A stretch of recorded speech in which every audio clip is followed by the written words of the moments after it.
wow. Oh my God, love that record. Hearing it live was even more amazing, but Greg's one of the dudes who loves recording. He actually hated playing live, but they were damn good at it. But yeah, I was so impressed with the Wipers. They were a big influence on me, and I loved the way that Dave played bass, just solid, steady. I adopted a lot of my style from him. I still remember laying out in 1964 in a Madras bikini, okay, because that was happening then, and hearing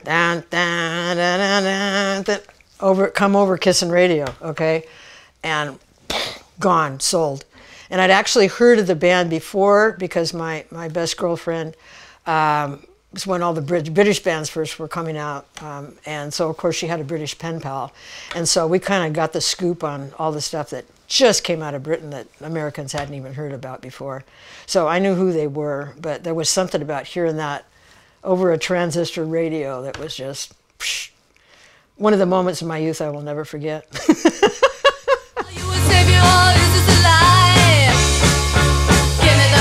New Boys were great, super minimalistic. Again, they were kind of like at the stage that we were at the Rats, where they were all just learning their instruments. But Kim was only 15, 16 at the time, that she'd have to sneak out of her bedroom window to go to a gig and play. And they were one of the first, not the only, but one of the first all-female, all-girl bands in the punk rock era. Wake up one morning as the sun greased the dawn. Well, hey, Rocky, I mean, you know, come on. And I pretty much was aware of those guys from Fred's original band, The Weeds, who kind of introduced a lot of that music to us on the West Coast. I mean, nobody traveled back then, and we were kind of isolated in Portland. You never really heard of any band. I'd never heard of Love before I met Fred.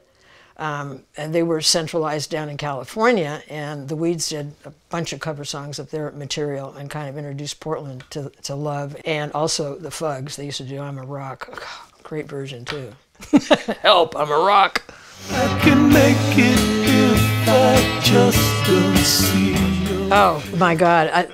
I mean, they completely blow me away, especially because Arthur Love was this cross connection of great undercover stuff, the psychedelic stuff from the day, jazz, I mean, really an accomplished musician. And they were a big influence on a lot of the stuff that Fred liked, wrote, and whatever. They were a really big influence on him. And yeah, like I say, he pretty much introduced that band to the Portland audience through the covers, and they did great covers of his songs. That's evil.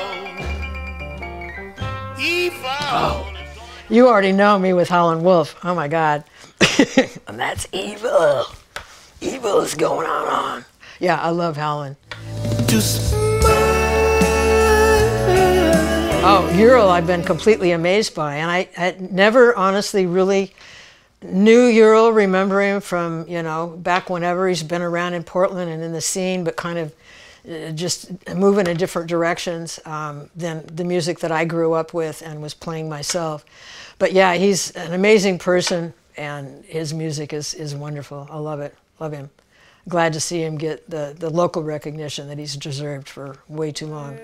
Werewolf, oh, the werewolf comes stepping. Again, Michael Hurley, I know I'd heard the name and whatever, because he was part of that folk singer kind of genre and scene. But yeah, he's pretty amazing. I've had a chance to see him play live several times, and we played with him a few times in the duo. He's an incredible, incredible dude too, good songwriter.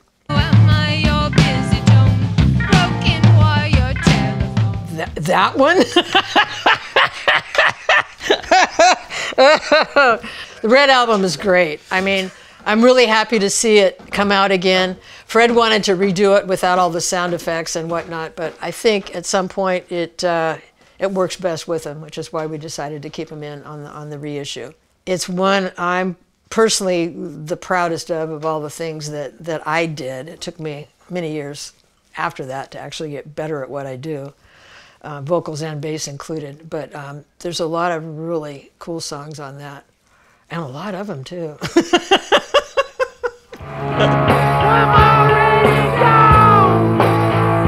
That that was our final album, and I'm glad to see that you're having it remastered and going to reissue it, because it has been the one and only that we haven't done.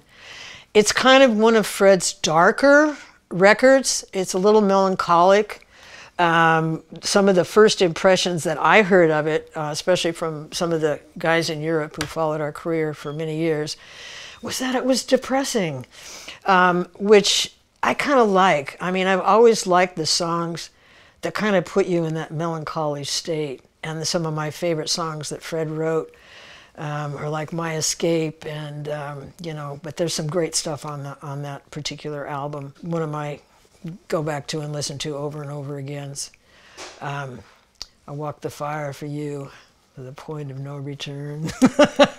It's got a lot of, there's a lot of personal stuff in that one that take me back to, it just hits and misses on a whole bunch of different stuff, clear back to the Yukon.